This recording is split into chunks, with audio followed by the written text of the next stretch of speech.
बहुत समय पहले जब धरती पर हर जगह जंगल ही जंगल थे, वहाँ दो अजीब और अनोखे जीव रहते थे। पहला था अजगर राज, दुनिया का सबसे बड़ा और लंबा सांप। उसका शरीर इतना बड़ा था कि वो किसी नदी के किनारे लिपट कर लेट जाता तो लोग उसे पहाड़ समझ बैठते। दूसरा था टायरो, एक विशालकाय डायनासोर। टायरो देखने में डरावना था, लेकिन उसका दिल बेहद कोमल था। पहली मुलाकात।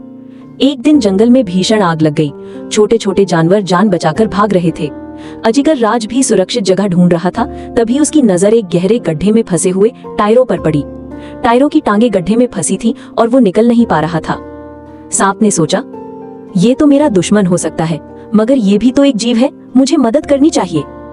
अजगर राज ने अपने लंबे शरीर से टायरो के चारों ओर लिपटकर उसे खींचा और बाहर निकाल लिया। टायरो ने कृतज्ञ होकर कहा, धन्यवाद मित्र, तुमने मेरी जान बचाई। अब से तुम मेरे सबसे अच्छे दोस्त हो। उस दिन से दोनों साथ रहने लगे। अजगर राज अपनी चालाकी और फुर्ती से टायरो को जंगल के नए नए रास्ते दिखाता और टायरो अपनी ताकत से अजगर राज को किसी भी खतरे से बचाता।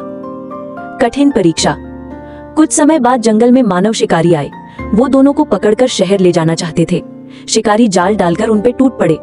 टायरो ने दहाड़ मारकर जाल तोड़ा और अजगर राज को अपनी पीठ पर बिठाकर भागा, लेकिन शिकारी बहुत तेज थे। तभी अजगर राज ने अपने विशाल शरीर से शिकारी के ट्रक को जकड़ लिया और उसे पलट दिया। दोनों मिलकर लड़ाई जीते और आजाद हो गए। सीख। उस दिन से जंगल के सभी जानवरों ने समझ लिया कि सच्ची दोस्ती ताकत या रूप देखकर नहीं होती, बल्कि दिल की अच्छाई से होती है। अजगर राज और टायरो की जोड़ी पूरे जंगल में मशहूर हो गई।